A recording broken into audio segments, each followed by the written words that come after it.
শুক্রবার নির্বাচনী প্রচারণা শেষে ফেরার পথে গুলিবিদ্ধ হন ইনকলাব মঞ্চের আহ্বায়ক ওসমান হাদি। গুরুতর আহত অবস্থায় প্রথমে ঢাকা মেডিকেল কলেজ হাসপাতালে এবং পরে উন্নত চিকিৎসার জন্য তাকে হস্তান্তর করা হয় এভার কেয়ারে। তবে 3 দিন পেরিয়ে গেলেও ওসমান হাদির শারীরিক অবস্থা এখনও অপরিবর্তিত। কৃত্রিমভাবে চলছে শ্বাস প্রশ্বাস।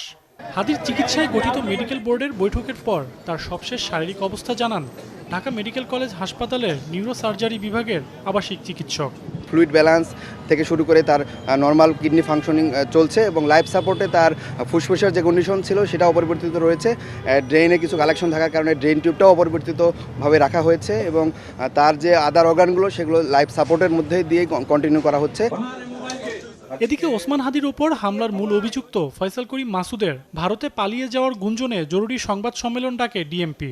অতিরিক্ত কমিশনার দাবি করেন হামলাকারী দেশেই আছেন। ইমিগ্রেশন ডাটাবেস চেক করে এখন পর্যন্ত তাদের পালিয়ে যাওয়ার কোনো তথ্য পাওয়া যায়নি। আমরা ধরে নিব যে দেশে আছে। We are trying to net. গুলির ঘটনায় ব্যবহৃত মোটরসাইকেল মালিকসহ 3 জনকে এরই মধ্যে আটক করেছে আইন শৃঙ্খলা বাহিনী। এদের মধ্যে 2 জন সীমান্তে অবৈধ পারাপারের সঙ্গে জড়িত বলে সন্দেহ ডিএমপির। সেই অপারেশনের দিনে যে মোটরসাইকেলটি ব্যবহৃত হয়েছিল এটা আমরা উদ্ধার করতে সক্ষম হয়েছি। সীমান্ত পারাপার করে থাকে, তো তাদের কাছে এই ধরনের কোনো তথ্য আছে কিনা আমরা এই কারণে তাদেরকে নিয়ে আসতেছি। ওসমান হাদির ওপর হামলার 3 দিনেও মামলা হয়নি। তবে মূল অভিযুক্ত ফয়সাল করিমকে ধরতে তথ্য দিয়ে সহযোগিতা করতে আবারও আহ্বান জানিয়েছে পুলিশ। আপনারা যদি কোনো তথ্য পেয়ে থাকেন নিকটস্থ পুলিশকে সজল সাইক, চ্যানেল 24, ঢাকা। আপনারা জানাতে পারেন।